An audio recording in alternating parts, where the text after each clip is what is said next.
प्रिय बच्चों, सुप्रभात। अभी तक हम सब राम लक्ष्मण परशुराम संवाद को 6 दिन तक पढ़े।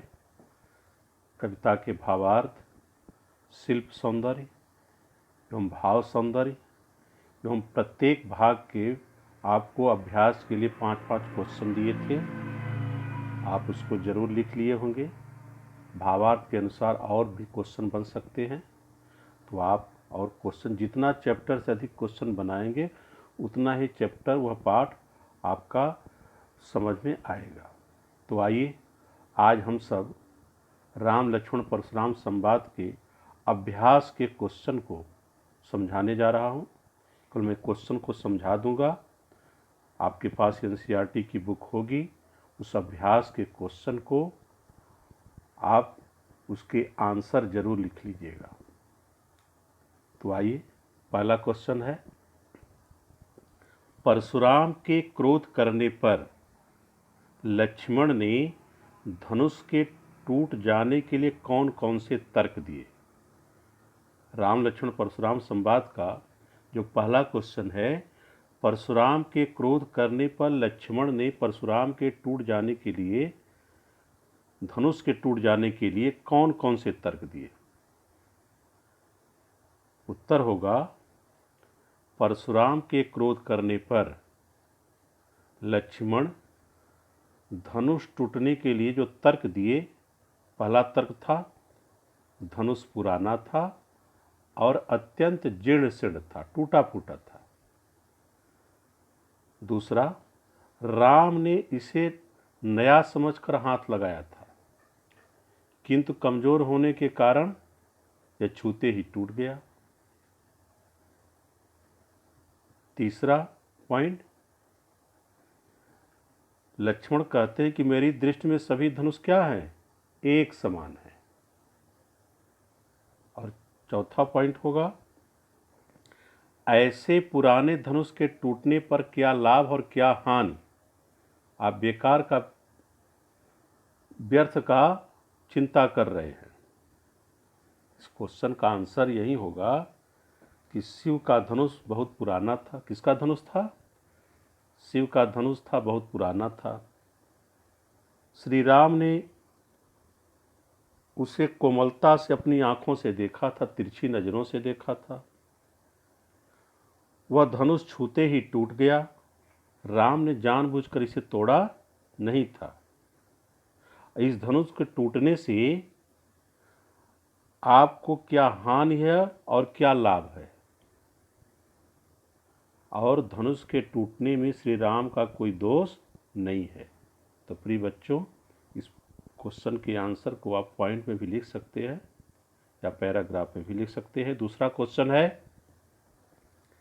परशुराम के क्रोध करने पर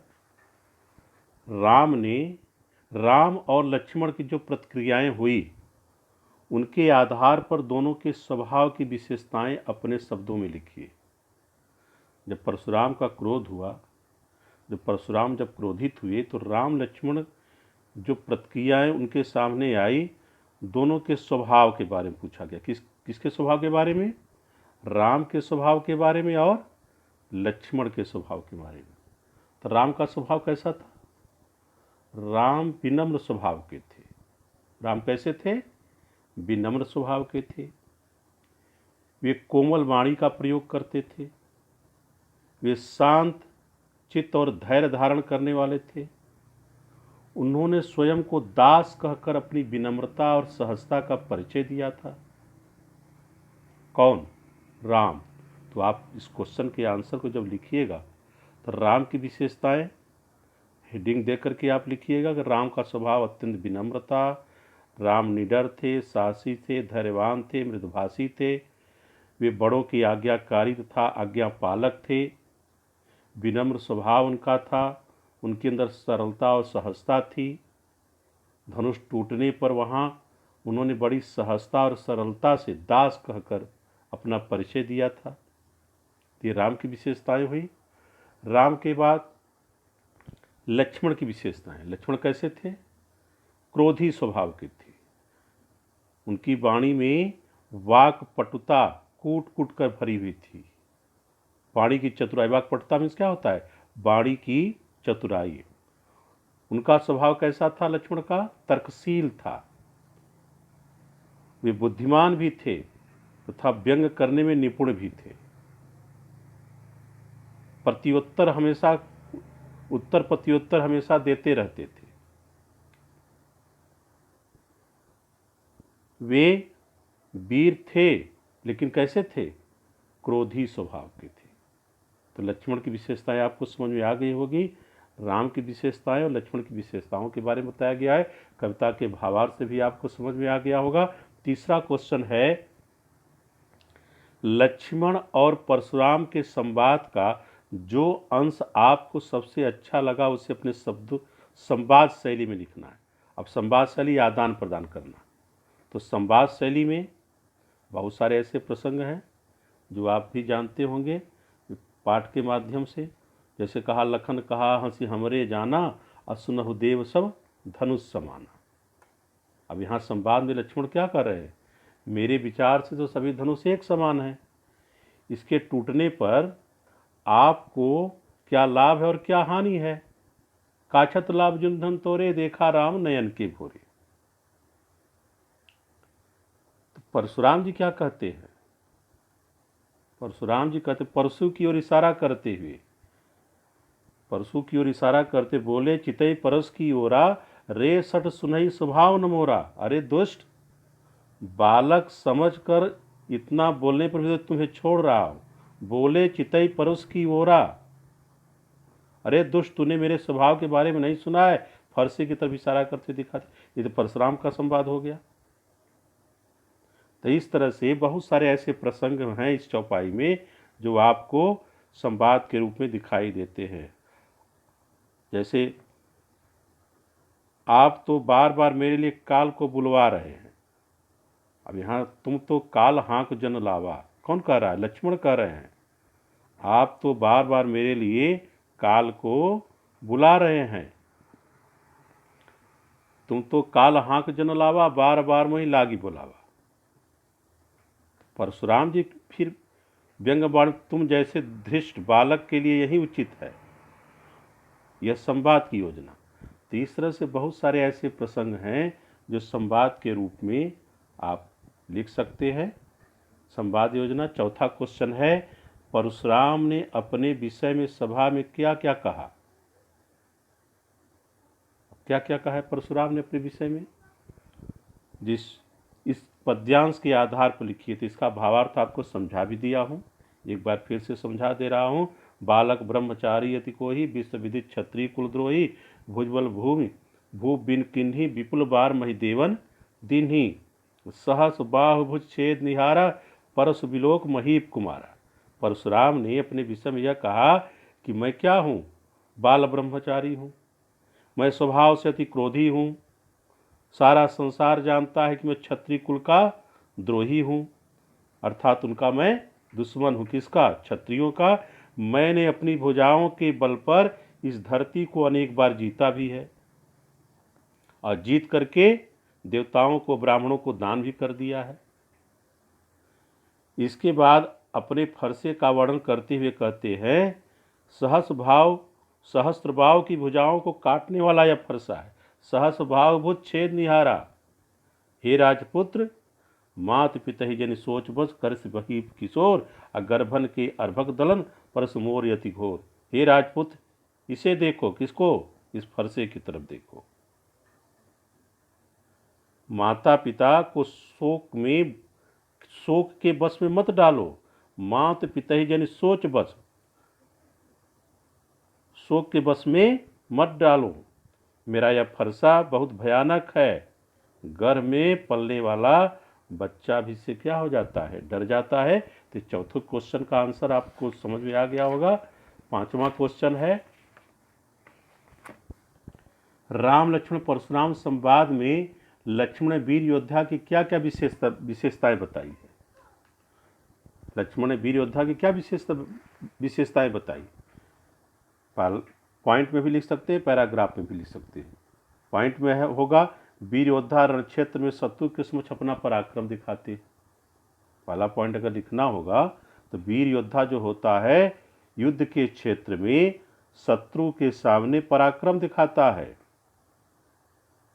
दूसरा, वे शत्रु के सामने अपनी वीरता का बखान नहीं करता। ये ब्राह्मण, देवता, गाय और प्रभु भक्तों पर पराक्रम नहीं दिखाते। कौन? रघुवंशी। वे शांत, विनम्र तथा धैर्यवान होते हैं। जो वीर होते हैं वो शांत, विनम्र तथा धैर्यवान होते हैं। वीर क्षोभ रहित होते हैं तथा अपशब्दों का प्रयोग नहीं करते हैं। क्षोभ रहित मीन्स गुस्सा। जो वीर होता है, धैर्यवान होता है, विनम्र होता है, वह गुस्सा नहीं करता, क्रोध नहीं करता। इसको पैराग्राफ में लिखना होगा तो ये भी लिख सकते हैं कि राम लक्ष्मण परशुराम संवाद के माध्यम से यह बताया गया है कि वीर वह होता है जो समर भूमि में युद्ध के क्षेत्र वीरता का कार्य करता है, किंतु कहकर अथवा आत्म प्रशंसा करके वीरता नहीं दिखाता, अपनी बड़ाई नहीं गाता, अपना गाथा नहीं गाता, युद्ध के क्षेत्र में लड़ता है। और जो कायर होता है वह समर भूमि में शत्रु को पाकर अपने प्रताप का, अपने यश का वर्णन करता है। आपके 5वें क्वेश्चन का आंसर हुआ। छठा क्वेश्चन है, साहस और शक्ति के साथ विनम्रता तो बेहतर है। इस कथन के माध्यम से अपने विचार प्रकट कीजिए। यह क्वेश्चन का आंसर मैं पहले भी समझाया था।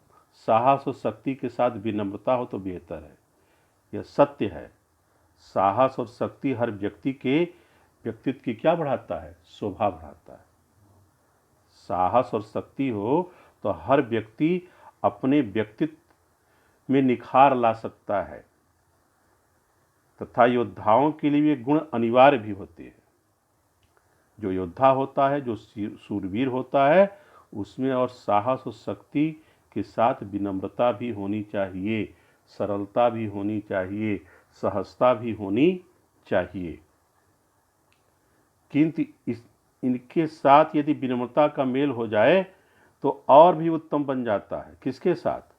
साहस और शक्ति के साथ विनम्रता का भाव अगर हो जाए तो वह व्यक्ति और भी उत्तम बन जाता है, अच्छा बन जाता है। विनम्रता के कारण होने वाले वाद विवाद या अप्रिय घटनाएं होते होते रुक जाती है। अगर विनम्र व्यक्ति हो तो जो वाद विवाद होता है, जो अप्रिय घटनाएं घटती है, वह क्या हो जाएगी? रुक जाएगी। विनम्रता शत्रु के क्रोध को भी भारी पड़ती है। कोई बहुत क्रोध में आए, गुस्से में आए और विनम्र भाव से उससे मिलिएगा तो उसका क्रोध क्या हो जाता है? शांत हो जाता है। इसलिए विनम्रता शत्रु के क्रोध पर भी भारी पड़ती है। अपनी विनम्रता के कारण व्यक्ति विपक्षी के लिए भी सम्मान का पात्र बन जाता है। जैसे भगवान राम अपनी विनम्रता के कारण ही वह सभा में सम्मान के पात्र बन जाते हैं। तो प्रिय बच्चों, साहस और शक्ति के साथ विनम्रता हो तो और बेहतर है। व्यक्ति में निखार आ जाती है, व्यक्ति की शोभा और बढ़ जाती है। क्वेश्चन नंबर 7 में भाव स्पष्ट करने के लिए दिया गया है। इसके भाव स्पष्ट करने की जो प्रसंग हैं वो आपको बता भी दिए हैं, समझाए हैं पूरे भावार्थ को। बिहस लखन बोले मृदवानी यहो मुनीस महाभटिमानी। बिहस लखन, परशुराम अपने बड़ बोले पन से लक्ष्मण को डराने की कोशिश करते हैं, किंतु लक्ष्मण ने कोमल वाणी से परशुराम से व्यंग पूर्वक कहा, बिहस लखन बोले मृदवानी अहो मुनीस महाभट। हे मुनि जी, आप तो महान योद्धा और अभिमानी हैं, आप अपने फरसे का भय बार बार क्यों दिखा रहे हैं? पुनि पुनि मोहि देखाव कुठारू, चहत उड़ावन फूकी पहारू। हे मुनि जी, आप तो महान योद्धा और अभिमानी हैं, आप अपने फरसे का भय बार बार दिखाकर मुझे डराना क्यों चाहते हैं? मानो आप फूक से मारकर विशाल पर्वत को उड़ा देना चाहता है। चहत उड़ावन फूकी पहारू। तो प्रिय बच्चों, ये ख का भाव हुआ, यहाँ कुम्हड़बतिया को नाही, अजय तर्जन देख मर जाही, देख कुठार सरासर बाना, मैं कछु कहा सहित अभिमाना। लक्ष्मण जी ने परशुराम जी से कहा कि मैं कोई सीताफल या कोई भतिया नहीं हूँ जो आपके तर्जनी उंगली दिखाने से मर जाएंगे। मेरे ऊपर आपका कोई प्रभाव या प्रताप नहीं पड़ सकता। मैं आपके पास कुठार, धनुष और बाण देखकर मैं सोचा कि आप बहुत अभिमानी व्यक्ति हैं।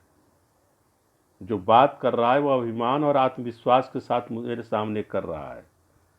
तो यहाँ इसका भाव हुआ ग का गाधिस नु कह हृदय हसी मुनि हरियरे सूझ अय मैं खान न भूखमय अजहु न बूझ अबूझे दोहे का विश्वामित्र जी। गाधिस का शब्द किसके लिए प्रयोग किया गया है? विश्वामित्र के लिए। विश्वामित्र जी परशुराम की अज्ञानता के कारण अपने मन में ही हंस रहे थे कि जिस प्रकार सावन के अंधे को चारों तरफ क्या दिखाई दे रहा है?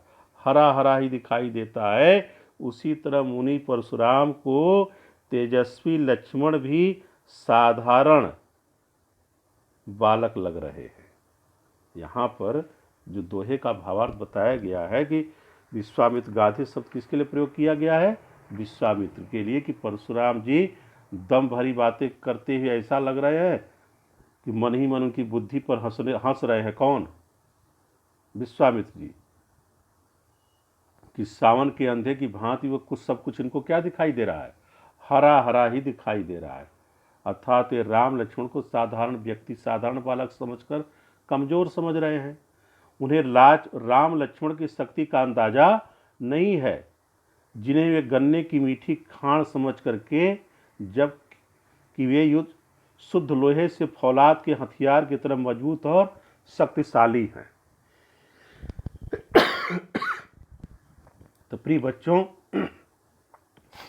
ये आपके 7वें क्वेश्चन का आंसर था। 8वां क्वेश्चन है राम लक्ष्मण परशुराम संवाद के आधार पर तुलसी का भाव सौंदर्य स्पष्ट कीजिए। अब यहाँ भाव सौंदर्य में जो आपको पहले कविता के भावार्थ में हमें समझाया था, काव्य के जो सौंदर्य होते हैं वह भाव सौंदर्य और शिल्प सौंदर्य दो अंतर्गत आते हैं। तो दोनों तुलसी के भाषा की संबंधी विशेषताएं, भाव सौंदर्य का मतलब क्या है? भाषा संबंधी विशेषताएं। तो तुलसी की रचना में कौन सी भाषा है? अवधी है। कविता किस छंद में लिखी गई है? चौपाई और दोहे छंद में लिखी गई है। भाषा में क्या है? लयात्मकता है। किस रस की प्रधानता है? तो वीर रस की प्रधानता है। किस गुण का कौन सा गुण है? तो ओज गुण का प्रयोग किया गया है। काव्य में कौन सी शैली है? व्यंग्यात्मक शैली है। संवाद शैली का सफल प्रयोग किया गया है। नाटकीयता था मंची गुण विद्यमान है, नाटक की तरह दिखाया गया है। भाषा में तत्सम तद्भव शब्दों के साथ साथ आंचलिक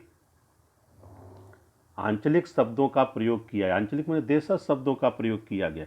उस क्षेत्र विशेष की जो भाषा है उन भाषाओं का भी प्रयोग, उन बोलियों का भी प्रयोग किया गया है। और राम लक्ष्मण परशुराम संवाद में मुहावरेदार भाषा का प्रयोग किया गया है। जैसे मुनि हरियरे सूझ, हरा हरा सूझना, मुहावरेदार प्रयोग। अलंकारों का प्रयोग किया गया है। अनुप्रास, उत्प्रेक्षा, उपमा, अतिशयोक्ति, रूपक आदि अलंकारों का प्रयोग भी किया गया है। तो राम लक्ष्मण परशुराम संवाद के अंतर्गत ये भाषा सौंदर्य के आंसर को बताएं। इसको पॉइंट वाइज आप लिख सकते हैं। 9वां क्वेश्चन है राम लक्ष्मण परशुराम संवाद के पूरे प्रसंग में व्यंग का अनूठा सौंदर्य है, उदाहरण के साथ स्पष्ट कीजिए। अब इसमें जो बताया गया है कि व्यंग का अनूठा सौंदर्य, पूरे प्रसंग में व्यंग का अनूठा सौंदर्य समाया हुआ है। राम लक्ष्मण परशुराम संवाद में व्यंग का अनूठा रूप दिखाई देता है। लक्ष्मण तो मानो परशुराम पर व्यंग ही व्यंग की बातें करते रहते हैं, वे व्यंग का कोई अवसर नहीं छोड़ते। कौन? लक्ष्मण। उनके व्यंग में वक्रोक्ति है। वक्रोक्ति का अर्थ होता है वक्र मीन्स टेढ़ा, हमेशा टेढ़ा ही व्यंग रूप में बोलते हैं, जिसको कहा जाता है व्यंजना सब शक्ति। काव्य में 3 शक्तियां होती हैं, अभिधा, व्यंजना और लक्षणा। तो यहाँ पर राम लक्ष्मण परशुराम संबंध में कौन सी शक्ति है? व्यंजना सब शक्ति का प्रयोग किया गया है। उदाहरण के रूप में जैसे देखिए, सेवक सो जो करे सेवकाई, अरि करनी करिए लड़ाई। तो दूसरे अवसर पर व्यंग बातों का क्रम तब देखने को मिलता है जब लक्ष्मण परशुराम से कहते हैं, लखन कहा हंसी हमरे जाना, सुनहु देव सब धनुष समाना। एक और अवसर आता है जब परशुराम दंभ और अहंकार में व्यंग करते हैं, पुण्य पुण्य मोहि दिखाव कुठारो, और चहत उड़ावन फूकी पहाड़ो। तो यहाँ लक्ष्मण परशुराम के दम भरी बातों को इस तरह उखाड़ फेंकते हैं। तो इस तरह से पूरे प्रसंग में अनूठा रूप दिखाई देता है। तो प्रिय बच्चों, इस क्वेश्चन के आंसर को समझ गए होंगे। अगला क्वेश्चन है 10वां क्वेश्चन, जो कि पंक्तियों में अलंकार पहचाने। बालक बोली बधौ नहीं तो ही। बालक बोली बधौ नहीं तो ही, कौन सा अलंकार है? बालक बोली बधौ, ब की आवृत्ति से क्या हो जाएगा? जहां पर किसी वर्ण की बार बार आवृत्ति होती है तो कौन सा अलंकार होता है? अनुप्रास अलंकार होता है। जहां पर एक ही वर्ण की बार बार आवृत्ति होती है वहां पर अनुप्रास अलंकार।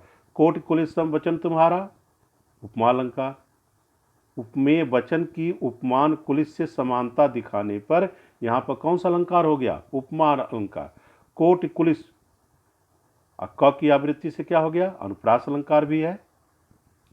तुम तो काल हाँक जन लावा, उत्प्रेक्षा अलंकार।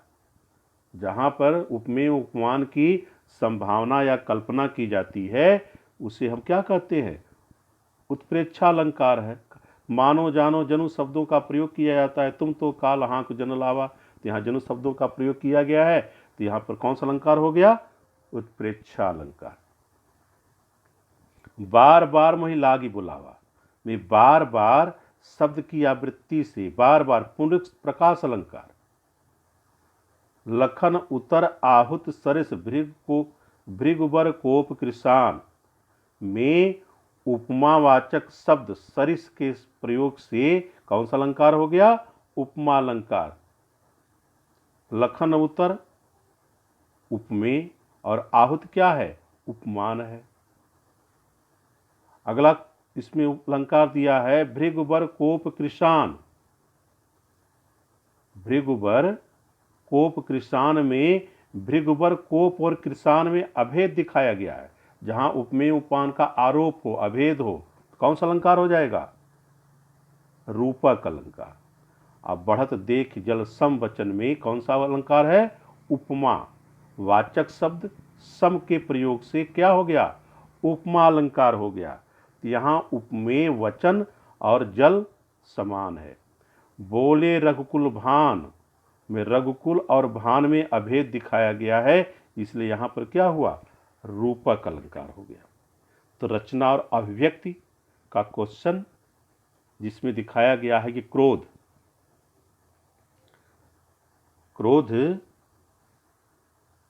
के पक्ष में या विपक्ष में। आचार्य रामचंद्र शुक्ल जी ने क्रोध के सकारात्मक रूप की सराहना की है और अनायास और ईर्ष्या के कारण उत्पन्न क्रोध को नकारने का परामर्श दिया है। तो क्रोध के पक्ष में और क्रोध के विपक्ष में तर्क देना है। तो क्रोध क्या है? क्रोध कभी कभी करना भी चाहिए। क्रोध न हो तो बच्चे ठीक से पढ़ते हैं नहीं पढ़ते, आंसर लिखते हैं नहीं लिखते हैं, तो उनको भी कभी डराया और धमकाया जाता है। क्योंकि मानवीय अधिकारों के लिए क्रोध करना अपेक्षित है, क्रोध होना अपेक्षित है। क्रोध के अभाव में उदंड के साथ उदंडता निरंतर बढ़ जाती है। क्रोध और क्षमा तब सार्थक है जब ऐसा करने वाला शक्ति संपन्न हो। इसलिए कवि दिनकर जी ने भी कहा है, क्षमा सोबती उस भुजंग को जिसके पास गरल हो। क्षमा सोबती उस भुजंग को जिसके पास गरल हो। क्षमा उसे देनी चाहिए, भुजंग मीन सर्प, जिस सर्प के पास में विष हो। और जिस सर्प के पास विष न हो, दांत टूट गया हो, तो उससे क्षमा देने योग्य नहीं है। नहीं तो क्या करेगा वो? क्रोध का उपहास करेगा। इसलिए क्रोध दंभ का पर्याय होता है। विनम्रता शक्तिमान पुरुष का आभूषण है। जड़ मूर्ख और स्वभाव से उदंड लोगों पर जब विनम्रता का कोई प्रभाव नहीं होता तो क्रोध करना अपेक्षित होता है। इसी तरह भगवान राम ने भी क्रोध किया था। विनय न मानत जलज्जड़, आ गए 3 दिन बीत, बोले राम सकोपता, भय बिन होई न प्रीत। राम भी समुद्र से 3 दिन तक अनुनय विनय करते रहे। जब वह रास्ता देने के लिए नहीं तैयार हुआ तो राम ने भी धनुष पर बाण चढ़ाने करके मारने के लिए जब तैयार हुए तो बोले राम सकुप्त, भय बिन होई न प्रीत। बिना डर के भय बिन होई न प्रीत, बिना डर के प्रेम नहीं होता है। तो भगवान राम भी वहां पर जब बाण चढ़ाते हैं तो समुद्र प्रकट होकर के रास्ता देने के लिए तैयार हो जाता है। तो प्रिय बच्चों, क्रोध कभी कभी पक्ष में भी करना चाहिए। और विपक्ष में तो क्रोध क्या है? विपक्ष, आप क्रोध का विपक्ष करना होगा तो क्या लिखेंगे आप? क्रोध निंदनीय है। क्रोध में व्यक्ति अपने विवेक शून्य हो जाता है। क्या करना है, क्या नहीं करना है, क्या विचार करना है, क्या विचार नहीं करना है, सब भूल जाता है। ऐसी स्थिति में अपमानित भी हो जाता है। पुत्र अपने माता पिता का, शिष्य अपने गुरु का अपमान करने में कोई संकोच नहीं करते हैं। इसीलिए क्रोध, गीता के अनुसार क्रोध जनित काम ही इच्छा में मनुष्य अपना सब कुछ नष्ट कर देता है। अपनी याद को नाश कर देता है, अपनी बुद्धि को नाश कर देता है, अपने आप पूर्णतः नष्ट हो जाता है। इसीलिए श्री कृष्ण ने क्रोध को नियंत्रित करने के लिए कहा है। दंभ जनित क्रोध में ईर्ष्या द्वेष होता है, जलन होती है। मनुष्य अपनों से भी शत्रुता करता है, शत्रु पैदा कर लेता है, पैरों तले कुचल जाता है, पतन के गर्त में चला जाता है। क्रोध का विरोध न होने पर इतनी गति पड़ती है कि सामान्य बातों पर लोग क्रोध करने लगते, छोटी छोटी बातों पर भी क्रोध करने लगते हैं। याद का विनाश और बुद्धि नाश होने के कारण दुस्साहस करता हुआ मनुष्य प्राणों से भी क्या करता है? हाथ धो लेता है। तो प्रिय बच्चों, ये क्रोध के पक्ष और विपक्ष में मैं आंसर को बताया। अब मैं अपनी वाणी को विराम देते सारे क्वेश्चन को मैं समझा दिया हूँ। अन्य बहुत सारे क्वेश्चन इससे बन सकते हैं, तो आपने से क्वेश्चन को बनाइएगा, छोटे छोटे क्वेश्चनों को। और जो आंसर नहीं समझ में आए, क्वेश्चन बनाने के बाद आप मुझसे पूछ सकते हैं। धन्यवाद।